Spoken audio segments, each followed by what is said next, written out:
오늘의 말씀입니다. 마태복음 15장 21절부터 28절, 신약성경 26페이지 전후 마태복음 15장 21절, 이 말씀을 읽어갈 때에 저와 여러분들에게 하나님의 음성이 들려지는 큰 은혜가 있으시기를 바랍니다.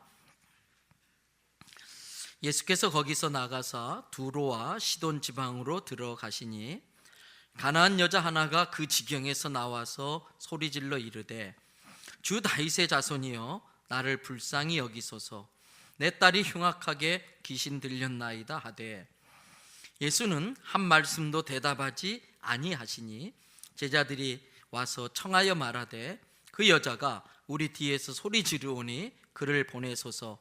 예수께서 대답하여 이르시되, 나는 이스라엘 집에 잃어버린 양 외에는 다른 데로 보내심을 받지 아니하였노라 하시니, 여자가 와서 예수께 절하며 이르되, 주여 저를 도우소서. 대답하여 이르시되, 자녀의 떡을 취하여 개들에게 던짐이 마땅하지 아니하니라. 여자가 이르되, 주여 옳소이다 하는 개들도 제 주인의 상에서 떨어지는 부스러기를 먹나이다 하니, 이에 예수께서 대답하여 이르시되, 여자여 내 믿음이 크도다, 내 소원대로 되리라 하시니 그때로부터 그의 딸이 나으니라. 아멘. 할렐루야. 오늘도 여러분과 여러분의 가정과 자녀 하시는 모든 일들마다 하나님의 돕는 손길로 함께 하시기를 주님의 이름으로 축복합니다. 인터넷에 우연히 보게 된 글입니다. 여자와 어머니의 차이에 대해서 써놓은 글이 있어서 이 시간에 좀 소개해 보려고 합니다. 여러분이 잘 아는 내용일 겁니다. 여자는 약하나 어머니는 강하다. 여자는 젊어 한때 곱지만 어머니는 영원히 아름답다.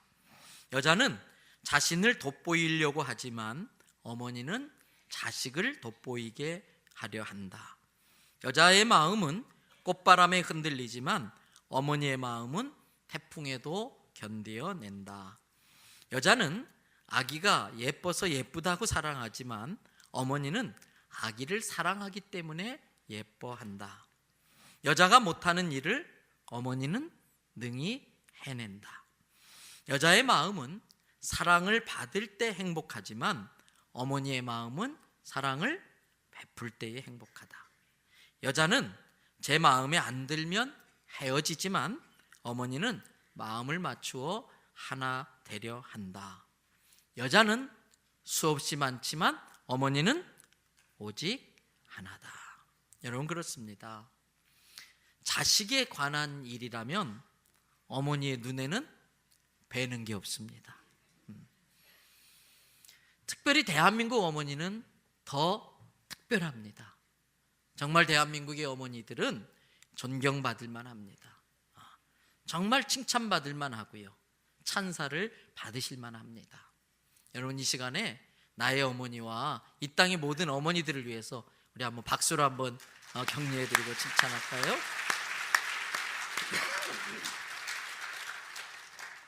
그런데 오늘 우리가 읽은 마태복음 15장에 바로 그런 어머니의 이야기가 나오고 있어요. 그 어머니가 어떤 어머니인지 우리 잠시 뒤에 좀 살펴보도록 하고, 먼저 본문 21절에 나오는 그러한 내용을 가지고 잠깐 영적 교훈을 얻고 가도록 합시다. 21절에 보니까 이런 표현이 나와요. 예수께서 그 다음 뭐라고 되어 있어요? 거기서 나가사. 거기에서 나오셨대요. 거기가 어딜까? 오늘 우리가 읽은 본문 바로 앞에는 바리새인들과 예수님이 종교적인 문제로 논쟁을 벌이는 이야기가 나오고 있어요. 예수님의 제자들이 그 장로들의 유전, 전통에 의해서 손을 씻고 음식을 먹어야 됐는데 너무 배가 고팠는지 마음이 급했는지 손을 씻지 않고 먹었어요. 그런데 그것을 본 겁니다. 우연히 본 것이 아니라 언젠간 걸리겠지 하면서 몰래 숨어서 계속 지켜보고 있는데 거기에 딱 걸린 겁니다.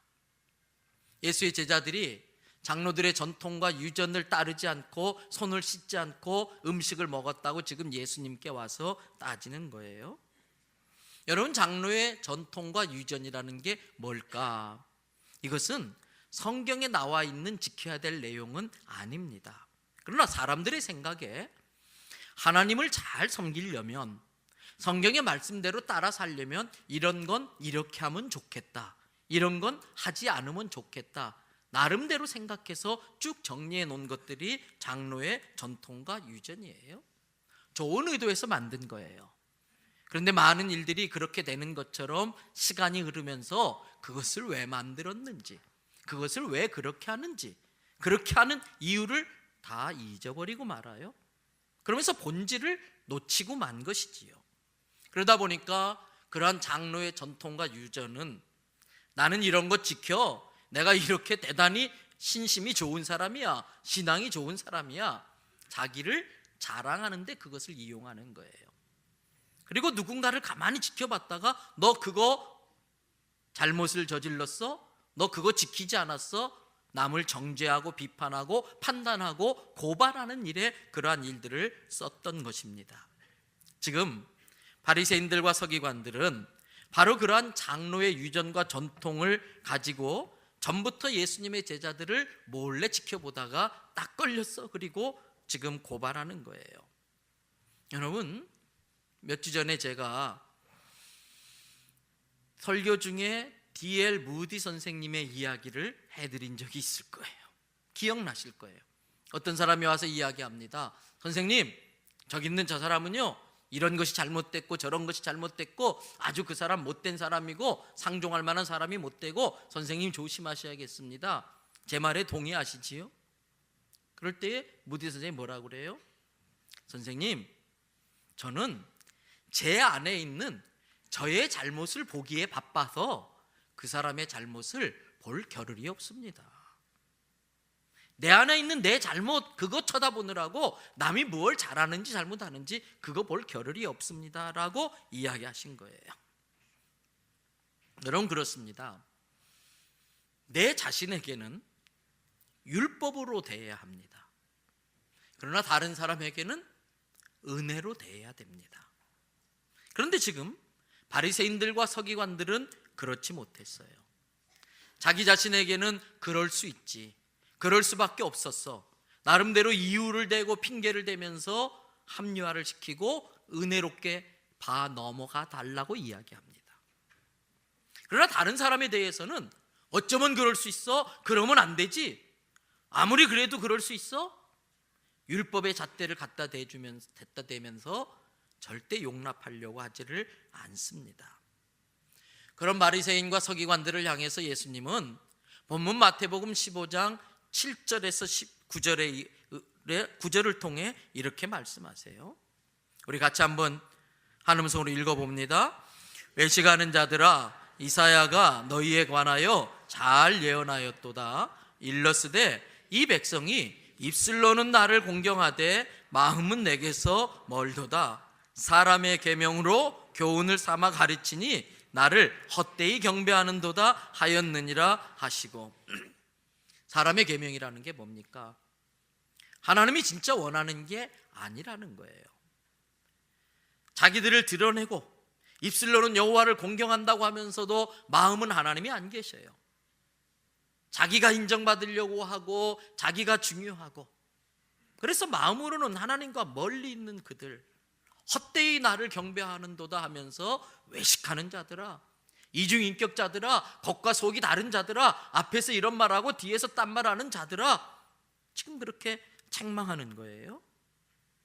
그리고 그들이 당신의 제자들이 손을 씻지 않고 음식을 먹었으니까 장로의 유전을 범한 겁니다 라고 따지기 시작하자 11절의 말씀을 하세요.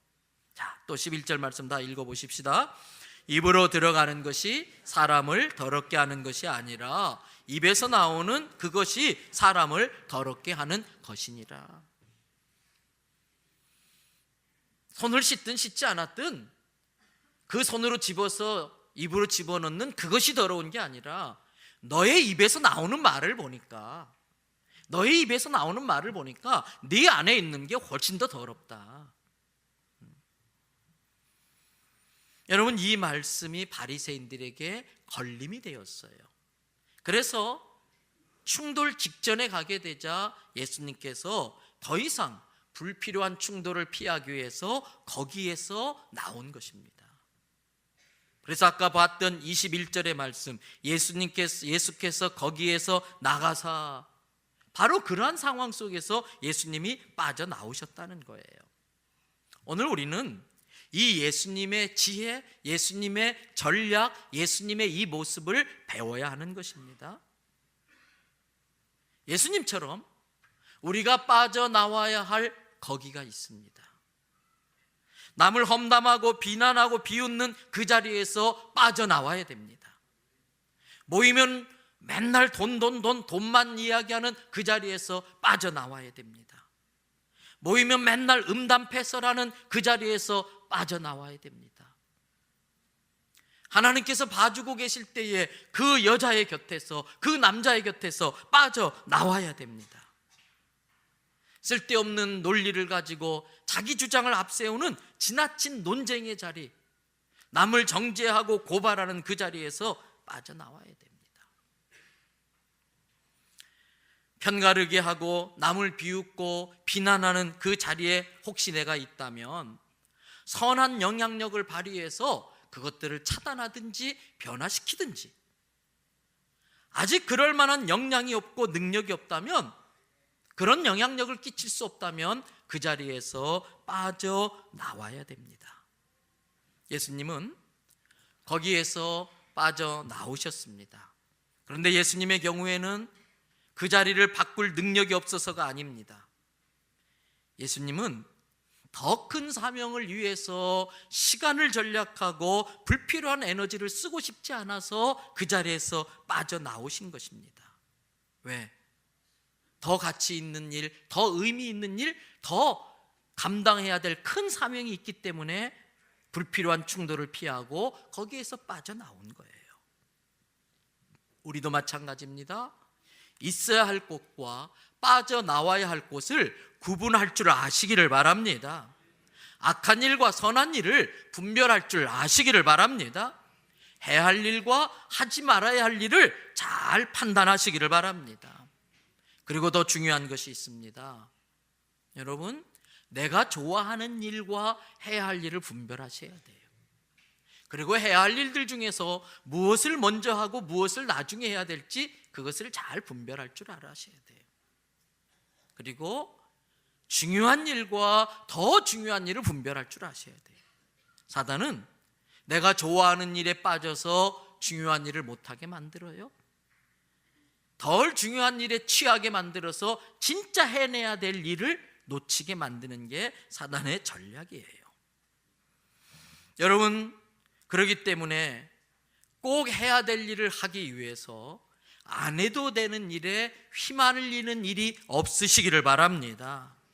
예수님은 이러한 지혜를 가지고 바리새인과 서기관들과 더 이상 논쟁하지 않고 거기에서 빠져나와 두로와 시돈 지방으로 가셨습니다. 여러분, 그런데 거기에 누가 있었습니다. 두로와 시돈 지방에 가셨더니 거기에 한 사람이 있었습니다. 누구입니까? 22절을 보시기 바라요. 누가 나오고 있습니까? 가나안 여자. 여러분, 이 가나안 여자라는 표현 속에는 많은 의미가 담겨져 있어요. 우리나라도 기독교가 들어오기 전까지는 여자들이 참 무시를 많이 당했지요. 그래서 이름 없는 여자들이 많이 있었어요.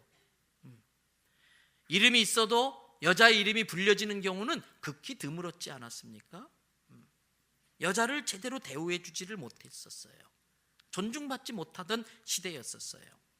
그런데 예수님 당시는 더 말할 것도 없었습니다. 그래서 예수님 당시에는 사람 숫자를 셀 때에 여자를 사람 취급 안 했기 때문에 사람 숫자에 넣지도 않았던 그 시절이에요. 게다가 이 여자의 출신이 어디입니까? 어디 여자라고 그랬어요? 가나안 여자. 여러분, 가나안은 이스라엘 사람들에게는 이방 땅이에요. 가나안 사람들은 구원받지 못할 하나님의 저주를 받은 그러한 사람들이에요. 그래서 철저히 얕보임 당하고 무시당하는 존재였었어요. 그래서 오늘 본문 22절에 가나안 여자 그러면 인정받지 못하고 아무도 거들떠보지 않는 아주 보잘것없는 무시받는 여자라는 뜻입니다. 그런데 예수님께서 바로 그 여자를 만나기 위해서 겉으로 볼 때는 우아하고 화려하고 멋들어진 바리새인들과의 그 파티 자리를 빠져나와서 그 여자를 만나려고 두로와 시돈 지방으로 일부러 가신 것입니다. 오늘 이것이 우리에게 은혜입니다. 우리는 이 세상에서 대우받지 못하는 사람들입니다. 이 세상에서 별 볼 일 없는 사람, 대단한 존재가 못 됩니다. 그런데 예수님은 그러한 나를 만나시려고 오늘 이 자리에 오신 줄로 믿습니다. 이 자리가 얼마나 영광스러운 자리입니까? 우주를 만물을 창조하신 전능하신 하나님, 그 위대하신 하나님을 내가 직접 만날 수 있는 자리인 것입니다.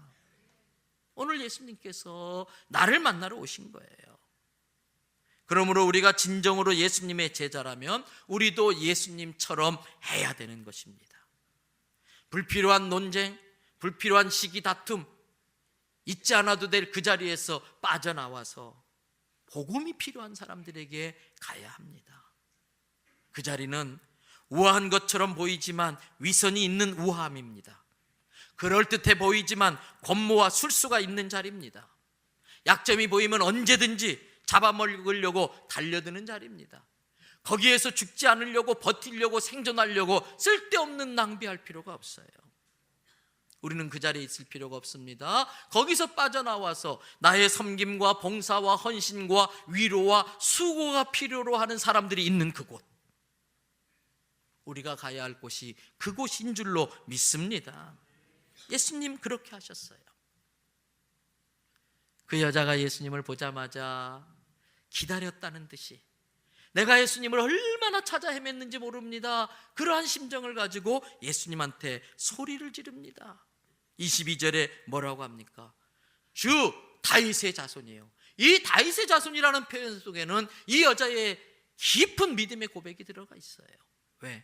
다윗의 후손에게서 메시아가 나올 거라고 성경에 예언되어져 있기 때문에. 그래서 이 가나안 여자가 예수님을 향해 부른 다윗의 자손이여, 이 말 속에는 예수님만이 나의 문제를 해결해 주실 수 있는 구세주입니다라고 하는 신앙 고백이 담긴 호칭인 것이에요. 주 다윗의 자손이여, 나를 불쌍히 여기소서. 내가 생명처럼 여기는 내 딸이 흉악하게 귀신 들렸나이다. 그냥 적당히 들린 게 아니고 흉악하게 귀신 들렸나이다. 그런데 여러분 23절을 보세요. 예수는 한 말씀도 대답하지 않는다. 못 들은 척 하는 거예요. 전혀 상대를 안 해주시는 거예요. 아예 무시하는 거예요. 여러분, 이때가 중요해요. 우리가 한번 기도한다고 그게 시집게 응답되면은 누가 예수님 안 믿겠어요? 누가 기도 안 하겠어요? 기도하기만 하면 응답된다면 하지 말라고 해도 하지요. 근데 오늘 예수님이 모르는 척 했어요. 왜? 진짜 믿음인가 알고 싶어서. 진짜 믿음인가 알고 싶어서. 여러분, 그때가 중요해요. 못 들은 채하고 무시하고 모르는 척하는 그때에 이 여인은 뭐라고 합니까?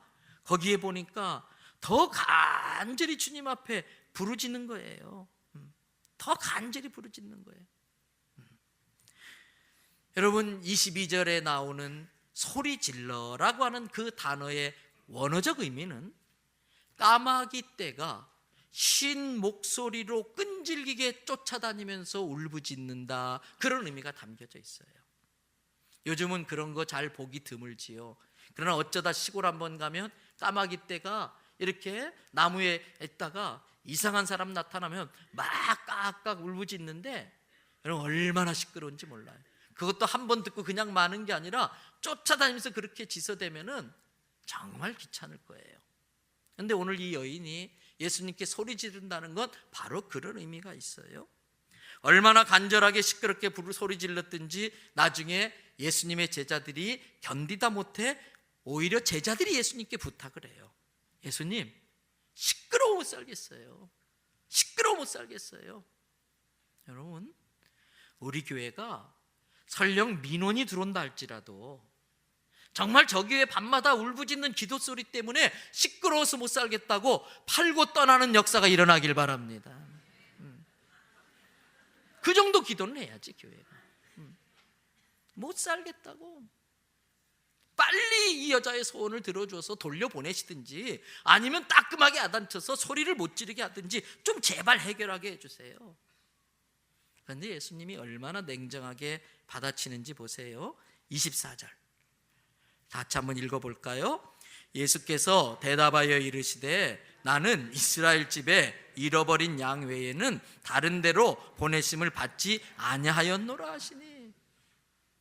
냉정하게 잘라요. 나는 이스라엘 백성을 위해서 왔지 이런 가난한 이방 여자, 이런 쓸데없는 여자, 이 별 볼 일 없는 여자 때문에 온 거 아니야. 이 여자가 이 말을 들었을까요? 안 들었을까요? 당연히 듣지요. 근데 포기하지 않아요. 25절을 보세요. 여자가 와서 그랬어요. 여기에서 이 원어적 의미는 길을 가로막았다는 뜻이에요. 예수님 못 가요. 예수님 내 딸 고쳐주기 전까진 절대 한 발자국도 못 가요. 매달리는 거예요. 주여 저를 좀 불쌍히 여겨주세요. 저를 도와주세요. 딱 길을 막고 서서 막 절을 하면서. 여러분 이것을 간절함이라고 그래요. 이것을 절박함이라고 그래요. 간절함이 뭘까? 어떤 분이 그것을 간이 절절하게 되는 게 간절함이라고 그래요. 근데 여러분 진짜 막 슬퍼서 많이 울면은요 나중에 울다 지쳐가지고 오장육부가 찌릿찌릿해지는 적이 있어요. 그렇게 한번 울어본 적 있어요? 근데 기도할 때도 그래요. 정말 간절히 막 소리내서 막 기도하다 보면요 나중에는요 이 혼 오장육부가 전기 흐르듯이 찌릿찌릿 쩌릿쩌릿할 때가 있어요. 그게 간절이에요. 그게 간절. 지금 이 가나안 여자가 예수님의 길을 가로막고서 그렇게 간절하게 부르짖고 있는 거예요. 여러분 그런데 이 어디서 이 여인의 간절함과 절박함이 나온 것일까? 이 여인의 그 간절함과 절박함이 어디서 나온 것일까? 예수님만이 유일한 마지막 소망이라는 믿음에서부터 나온 거예요. 예수님만이 only and last, 유일하고 마지막 소망이라는 그 믿음 때문에 절박함과 간절함으로 예수님 앞에 매달리는 거예요. 여러분 전능하신 하나님을 믿는 우리들인데 왜 우리들의 삶에는 하나님의 기적과 능력이 안 나타날까? 답은요 우리에겐 이 여인과 같은 절박함과 간절함이 없기 때문입니다. 예수님이 유일이 되어야 하는데 아니요 예수님이 제2, 제3, 제4가 될 뿐이에요. 제1이 못 되고 있어요. 여러분 우리나라에도요 선교 초창기에는 병든 자들을 위해서 기도하면 병이 낫는 기적과 역사가 교회 안에서 많이 나타났어요. 그래서 한국교회가 크게 부흥하는데 큰 도움이 돼요. 저 어릴 적만 해도요 저희 아버님 목회하던 교회나 또는 주변 교회에 현신의 권사님이라는 유명한 권사님이 계셨어요. 그분이 기도하면 집회하다가 말씀 중에 막 환병자들이 낫는 거예요. 그래서 전국 각지에서 그분 집회에 많은 사람들이 모여들었어요. 그런데 오늘날 한국교회에서는 이런 일이 안 벌어져요. 그런데 오늘날 이런 일이 벌어지는 곳이 있습니다. 어딘지 아십니까? 선교지입니다. 지금도 선교지에서는 선교사님들이 환자를 위해서 기도하면 약을 쓰지 않는데도 병이 탁탁 나서요. 왜 그런지 아십니까? 약이 없어서 그래요. 약이 있었으면 약을 쓰고 기도하지 않아요. 기도해도 약의 효력을 더 믿어요. 그런데 그 선교지에서는 쓸 약이 없어요. 오직 매달릴 수 있는 유일한 분이 예수 그리스도 한 분밖에 안 계신 거예요. 그래서 예수 이름으로 명하노니 귀신아 떠나라, 병마여 고침받으라 했더니 병들이 고침받고 귀신이 떠나게 되는 줄로 믿습니다. 근데 오늘 우리에게 그 간절함과 절박함이 없어요. 아닙니다. 우리 예수님은 제2, 제3, 제4가 될 수 없습니다. 제1이십니다. 유일입니다. 예수님이 아니면 길이 없습니다. 예수님만이 진리이고 생명이신 것입니다. 그래서 예수님은 우리에게 자기를 이렇게 소개하십니다. 요한복음 14장 6절 말씀 다 같이 함께 읽겠습니다. 예수께서 이르시되 내가 곧 길이요 진리요 생명이니 나로 말미암지 않고는 아버지께로 올 자가 없느니라. 할렐루야, 할렐루야. 예수님이 아니고는 길이 없다는 거예요. 예수님이 아니고는 생명이 없다는 거예요. 다 죽을 지경이라는 거예요. 예수님이 아니고는 진리가 없다, 다 틀리다라는 거예요. 사랑하는 대연성결교회 성도 여러분, 저는 예수님이 저와 여러분에게 유일 되시기를 바랍니다. 예수님이 우리 문제에, 그 문제가 무엇이 됐든, 부부간의 문제가 됐든, 재정의 문제가 됐든, 건강의 문제가 됐든, 자녀의 문제가 됐든 예수님만이 유일한 답이 되기를 바랍니다. 질문은 100개라도 답은 하나입니다. 예수 그리스도이십니다. 문제가 100개가 된다 할지라도 답은 하나입니다. 예수 그리스도이십니다. 이것이 저와 여러분의 믿음 되시기를 바랍니다. 이 가나안 여자는 그러한 믿음으로 예수님 앞에 나왔어요. 그런데 이 여자를 대하는 예수님의 모습을 보세요. 아주 잔인한 말씀을 하세요. 26절 보십시다. 다 같이 함께 또 읽습니다. 대답하여 이르시되 자녀의 떡을 취하여 개들에게 던짐이 마땅하지 아니하니라. 지금 예수님께서 이 여자를 뭐 취급하고 있어요? 개 취급하고 있어요. 무시해도 이렇게 무시할 수가 없고, 모욕을 줘도 이렇게 모욕을 줄 수가 없지요. 그런데 여러분, 원래 그런 사람한테 이런 말 들으면 괜찮아요. 원래 악하고 못된 사람한테 이런 말 들으면 그러려니 해요. 그런데 믿었던 사람한테 이런 말 들으면 어때요? 견딜 수가 없어요. 지금 이 여자는 가는 곳곳마다 무시당하다 왔어요. 가는 곳곳마다 미친년을 딸을 데리고 있는 엄마다, 상종을 해주지 않고 모든 멸시와 천대를 받다가 그래도 예수님은 나를 받아주시겠지, 예수님은 그렇게 하시지 않을 거야, 예수님 믿고 왔어요. 근데 예수님 뭐라 그래요? 야, 내가 왜 너한테 떡을 주냐? 내 자식에게 줄 떡을, 자식이 줄 떡을 걔한테 줄 필요가, 걔한테 줄 수 있느냐? 아주 모욕을 당하는 거예요. 여러분, 크게 실망했을 거예요. 다른 사람도 아니고 예수님한테 그런 소리를 들었으니까 너무 실망하고, 보통 사람 같으면 어떻게 해요? 더럽고 치사해서, 아더매치라고 옛날에 우리 많이 써먹었잖아요. 안 입고 더럽고 치사하고 매시꺼워서 침 태태태 받고 갔을 거예요. 그런데 이 여자는 그렇게 하지 않았어요. 여러분, 신앙생활에서 그렇게 하지 않는 게 참 중요해요. 뭐가 중요하다고요? 그렇게 하지 않는 거. 다 그렇게 할 것이라고 생각할 때의 그 생각은 인간의 이성과 상식에 근거한 예측입니다. 인간의 이성과 상식으로 예측해가지고 그럴 줄 알았어, 그렇게 하는 겁니다. 신앙은 그 인간의 이성과 상식으로 예측하는 그것을 뛰어넘는 거예요. 인간의 상식과 이성으로 예측했던 그 생각을 뛰어넘는 행동을 하는 게 신앙이에요. 예수님을 믿는 사람은 이 세상의 일을 이성과 상식으로 판단하지 않습니다. 신앙으로 해석합니다. 신앙으로 판단해요. 그래서 신앙인은 일반인들이 상식과 이성으로 예측할 수 있는 그 이상의 뛰어넘는 행동을 하는 거예요. 뭐가 신앙인가? 신앙은, 따라하십시다. 모두가 다 그렇게 할 때에 나는 그렇게 하지 않는 것이다. 깨달아지면 아멘. 다른 게 신앙이 아니에요. 모두가 다 그렇게 할 때에 나는 그렇게 하지 않는 거예요. 왜? 나는 예수 믿는 사람이니까. 모두가 마실 때 나는 마시지 않는 겁니다. 모두가 비웃고 조롱할 때 나는 변호해주고 품어주고 덮어주고 가려주는 것입니다. 모두가 갈 때 나는 가지 않는 것입니다. 그리고 모두가 가지 않는 그 좁은 길, 그 가시밭길을 나는 갑니다. 이게 신앙입니다.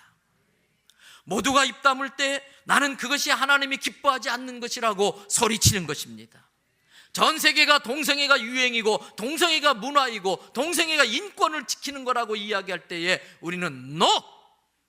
그건 성경의 죄입니다라고 말하는 것이 신앙입니다. 모두가 돌을 들어 치려고 할 때에 내가 그 돌 맞는 그 사람을 덮어주고 품어주면서 대신 돌 맞아주는 게 신앙입니다. 오늘 본문의 가나안 여자를 보세요. 모두 그런 대우를 받으면 정말 더럽고 치사하고 안이 꼽다고 침 뱉고 돌아섰을 텐데 이 여자는 모두가 그렇게 할 때 그렇게 하지 않았어요. 그리고 뭐라고 합니까? 27절 보세요. 다 같이 함께 읽습니다. 여자가 이르되 주여 올소이다마는 개들도 제 주인의 상에서 떨어지는 부스러기를 먹나이다 하니. 그렇게 모욕을 당하고도 화내지 않았어요. 욕하지 않았어요. 저주하고 돌아서지 않았어요. 포기하지 않고 또 매달리는 거예요. 오히려 더 간절히 매달려요. 주님 옳습니다. 주님 말씀대로 나 개 같은 여자입니다. 죄송해요, 심하게 표현할게요. 나 개 같은 년입니다. 그런데 이 개 같은 년이라도 아는 게 하나 있습니다. 개들도 주인의 상에서 떨어지는 부스러기는 주워 먹을 수 있습니다. 저는 큰 거 바라고 오지 않았습니다. 주님, 부스러기만한 은혜라도 나한테 좀 베풀어 주세요. 근데 제가 믿건대 주님이 주시는 떨어뜨려 드리는 그 부스러기 은혜는 비록 부스러기 은혜라 할지라도 내 딸을 붙잡고 있는 귀신을 쫓아낼 능력이 있는 줄로 믿습니다. 이게 이 여인의 믿음이에요. 이게 이 여인의 간절함이에요. 여러분, 어떻게 그럴 수 있습니까? 어떻게 그런 멸시와 모욕과 천대를 받고도 끝까지 참아낼 수 있습니까? 충분히 그럴 만한 이유가 있습니다. 이미 앞에서 제가 힌트를 드렸어요. 이 말씀을 시작하면서 서두에 여자와 어머니의 차이가를 비교하는 글을 소개해 드렸지요. 이 여인은 가나안 여자가 아니고 어머니였던 거예요. 여자와 어머니의 차이가 뭡니까?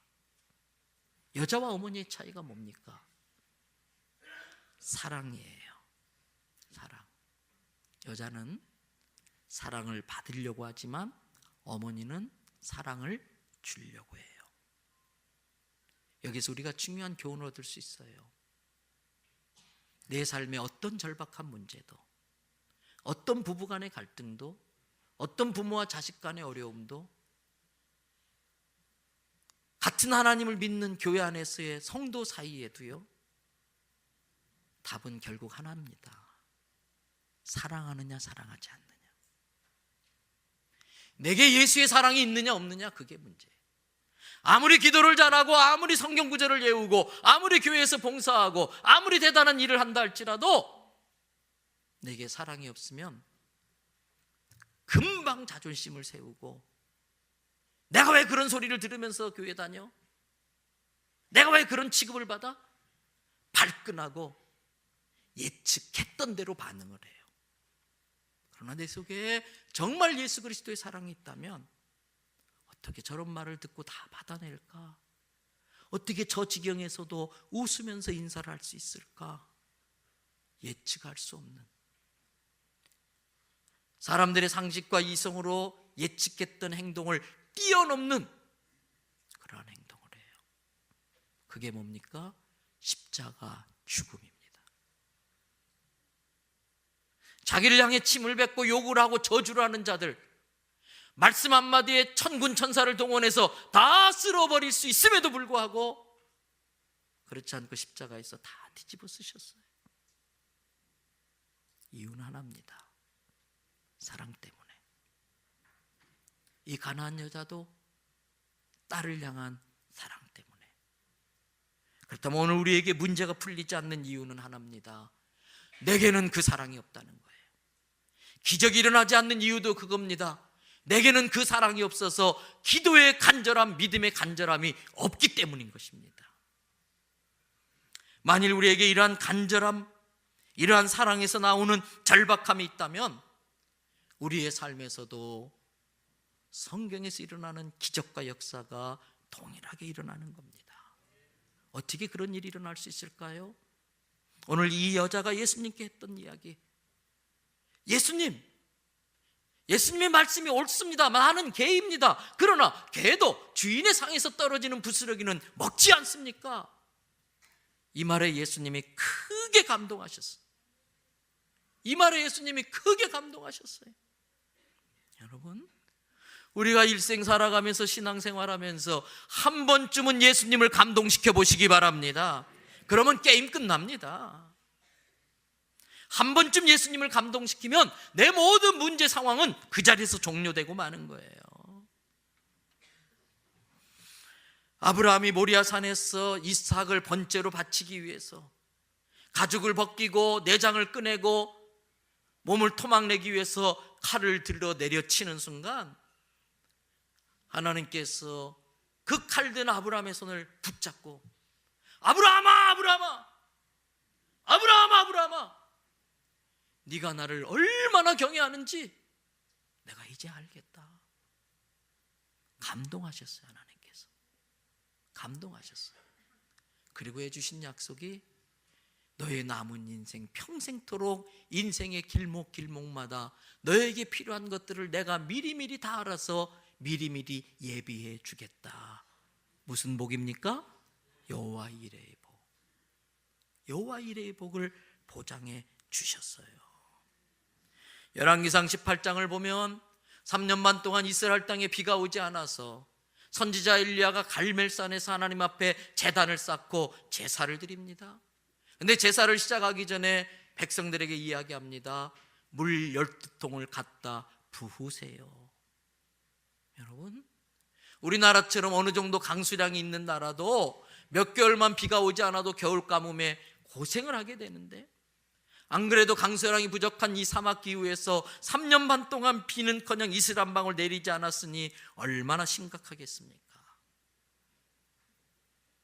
그리고 가장 귀한 게 뭐겠습니까? 당연히 물이지요. 물은 곧 생명이었습니다. 근데 그걸 갖다가 부으래요. 성경에서 12는 완전수입니다. 12통 갖다 부으랍니다. 완전히 너의 생명 바치라는 거예요. 갖다 부었어요. 거기에 하나님께서 크게 감동하세요. 크게 감동하세요. 열왕기상 18장 45절에 나오는 말씀입니다. 조금 후에 구름과 바람이 일어나서 하늘이 어떻게 됐어요? 캄캄해지며 그 다음 큰 비가 내리니라.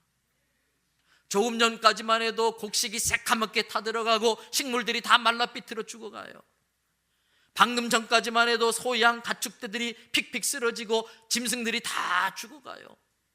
이제 곧 내 새끼들이, 내 자식들이 엄마 물 하면서 죽어가는 상황이에요. 길이 없고 방법이 없었어요. 그런데 생명 같은 물을 갖다 쏟아붓자 하나님은 그걸 물로 받으신 게 아니라 그들의 생명으로 받으셨어요.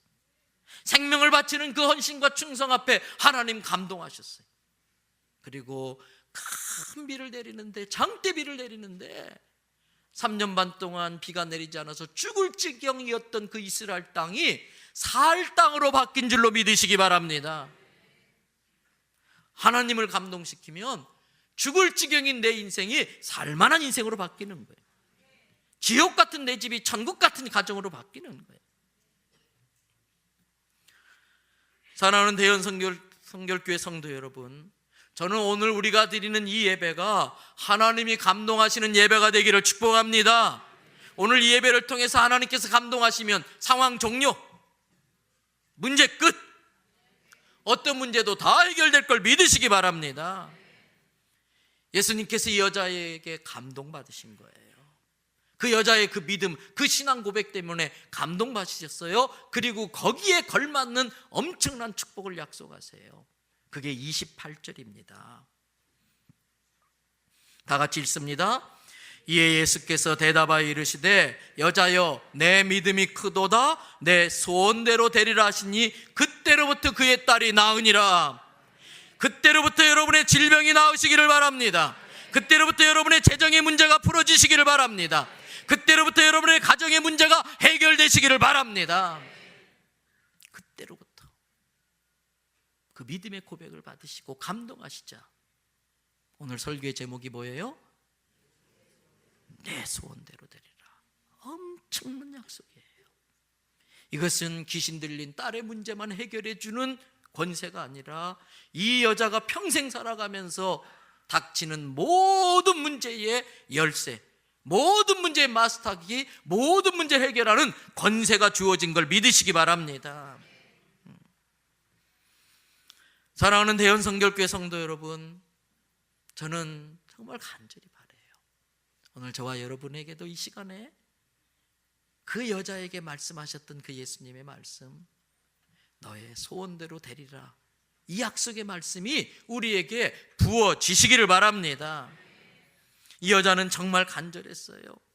예수님이 전부였습니다. 예수님이 유일이었습니다. 예수님을 떠나서는 답이 없었습니다. 예수님이 마지막 최후의 보루였습니다. 그래서 그 모욕과 멸시와 천대를 받고도 끝까지 예수님께 매달렸더니 예수님께 인정받았고 예수님이 감동하실 때에 문제가 해결됐어요. 이제 말씀 마무리합니다. 루터가 종교개혁을 할 때에 너무 일이 안 풀리고 기도 응답이 없는 것 같아서 많이 낙심하고 절망을 하고 있었어요. 어느 아침 그렇게 절망한 상태로 낙심한 마음으로 힘없이 숟가락을 떠서 수프를 먹고 있는데 마침 그 식탁 옆에 루터가 키우는 개 한 마리가 있었어요. 루터가 수프 그릇에 숟가락을 넣고 입으로 떠올리면은 그 개가 그 숟가락을 보고서 고개를 들었다가 숟가락을 내리면 또 그걸 따라 내렸다가 계속 올렸다 내렸다. 그래서 루터가 호기심에서 고기 한 점을 쥐어서 주려고 딱 했더니 개가 두 앞발을 모으고서 두 발로 쫑긋어가지고 그걸 받아먹겠다고 탁 던졌더니 있는 힘을 다해서 짬빼 날름 받아먹는 거예요. 근데 그 순간 루터의 눈에 눈물이 핑 돈 거예요. 그리고 기도해요. 하나님, 저 개가 접니다. 저 개의 모습이 제 모습입니다. 지금 저 개가 주인의 손을 바라보는 것처럼, 저 개가 주인이 던져준 고기 한 점을 받아 먹으려고 힘을 내서 짬빠하는 것처럼 이 시간 제가 주님을 갈망합니다. 치유의 은혜를 구합니다. 기도하더라는 거예요. 사랑하는 대연성교회 성도 여러분, 오늘 이 가나안 여인은 사랑이 있었기 때문에 그 모욕 멸시의 천대에도 포기하지 않고 끝까지 예수님께 매달렸어요. 오늘 이 가나안 여인은 예수님만이 유일한 해답이라는 믿음이 있었기 때문에 그 멸시와 천대 모욕에도 불구하고 끝까지 거기에 매달렸어요. 믿음으로 기도했습니다. 거절당해도 기도했습니다. 응답이 없어도 기도했습니다. 모욕을 당해도 기도했습니다. 핍박을 받아도 기도했습니다. 그럴 때 예수님께서 내 믿음이 크도다 내 소원대로 되리라라는 축복을 해 주신 것입니다. 이 시간 다시 한번 저와 여러분들이 이 가나안 여인과 우리 자신을 오버랩 해보면서 우리에게 정말 이 간절한 믿음이 있는가, 모든 모욕을 참아내서라도 나를 위해 사랑하신 그 예수님의 사랑을 배워서 내 안에 그 사랑이 있는가 살피시기를 바랍니다. 그리고 사랑이 없는 그 자리, 바리새인과 서기관의 자리에서 빠져나와서 쓸데없는 데 에너지를 낭비하고 물질을 낭비할 것이 아니고 정말 나의 사랑과 섬김과 수고와 봉사가 필요로 하는 그 누군가에게 찾아가서 내 소원을 이루어 주신 예수 그리스도를 전할 수 있는 저와 여러분 되시기를 주님의 이름으로 부탁드립니다. 같이 기도하시겠습니다. 나의 믿음은 산 믿음인가 죽은 믿음인가? 나에게 믿음이 있기 때문에 다들 그렇게 하지만 나는 그렇게 하지 않을 수 있어야 됩니다. 나에게 믿음이 있기 때문에 다들 그렇게 하지 않지만 나는 그렇게 할 수 있어야 됩니다. 귀걸이로 달고 다니는 십자가 소용없습니다. 목걸이로 달고 다니는 십자가 소용없습니다. 십자가는 억울하고 원통하고 분해도 뒤집어 쓰는 것입니다. 왜? 내가 하나님께 받은 사랑과 은혜가 많기 때문에. 나 같은 것 위해서 예수님께서 그 영광스러운 자리를 빠져나와 마구간 같은 그 천하고 천한 데까지 찾아오셨기 때문에 이제 우리도 그 길을 갈 겁니다. 그게 믿음입니다. 나의 섬김과 위로와 사랑이 필요한 그곳에 찾아가십시오. 주님께 인정받으십시오. 너의 소원대로 되리라고 하는 그 약속의 말씀 믿으십시다. 함께 기도하겠습니다. 은혜로우신 아버지 하나님, 우리의 믿음 없는 걸 불쌍히 여겨 주시옵소서. 조금만 싫은 소리 들어도 팽하니 곤란 삐져버리고 돌아서 버리는 우리의 이 어리석음을 용서하여 주세요.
하나님, 언제부턴가 우리의 믿음이 상식의 지배를 받고 이성의 다스림을 받고 있습니다.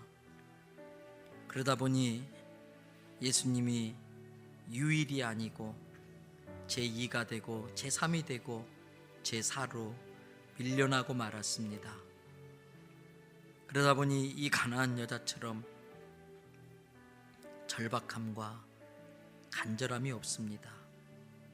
이 어머니에게 있었던 그 사랑이 우리의 모든 문제를 풀어줄 수 있는 열쇠인데 우리에게 그 사랑이 없어서 사람의 이성으로, 사람의 생각으로, 내가 본 것, 내가 들은 정보, 율법을 가지고 남을 잣대질하고 판단하다 보니 우리의 모임은 죽이는 모임이 되고 맙니다.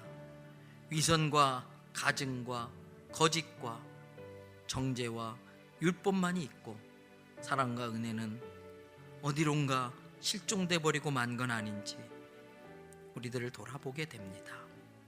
하나님, 우리에게 믿음을 주시어서, 사랑을 주셔서 그 자리에서 빠져나오게 하여 주시고, 주님이 있으라고 하는 그 자리, 주님이 핏값으로 구원하기를 원하는 그 생명을 찾아가는 우리들 되게 도와주시옵소서.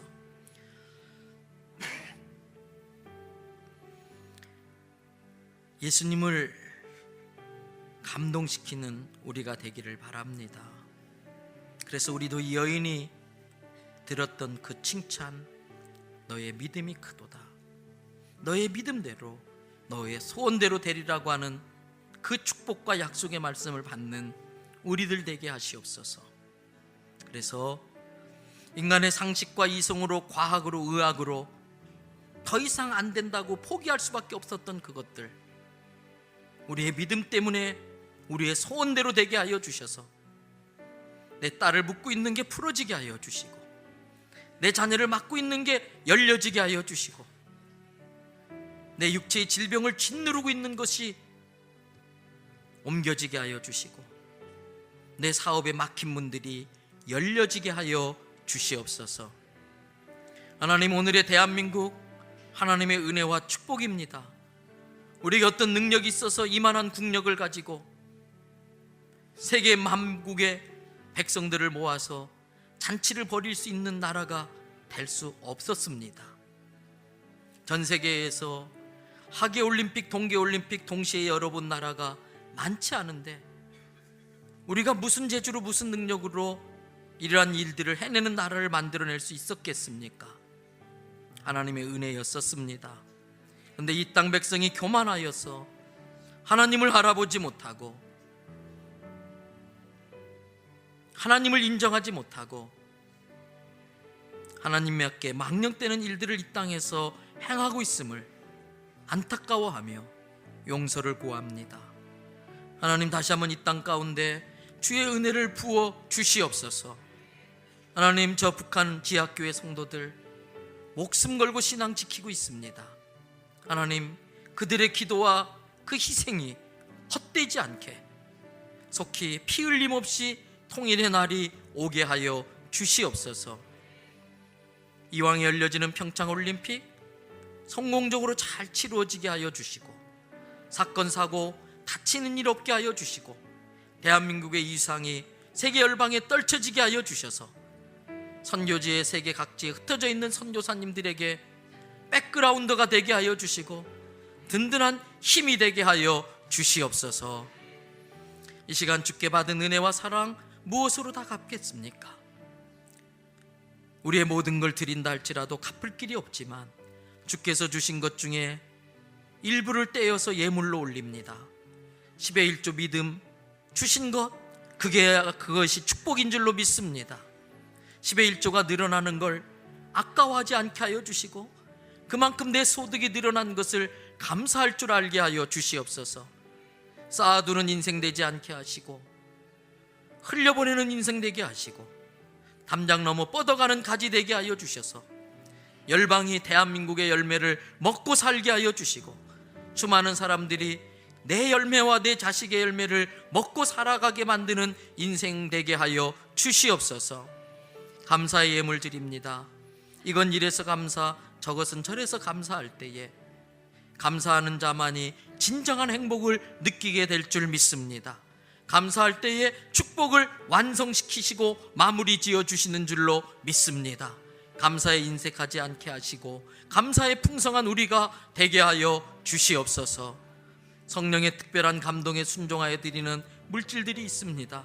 주님, 그 물질이 쓰여지는 곳에서 성령님이 주신 그 감동의 역사들이 고스란히 이루어지게 하여 주시옵소서. 우리 중에는 누구보다도 많은 것으로 주님께 드리고 싶지만 하루하루 살아가는 게 버거운 성도들이 있습니다.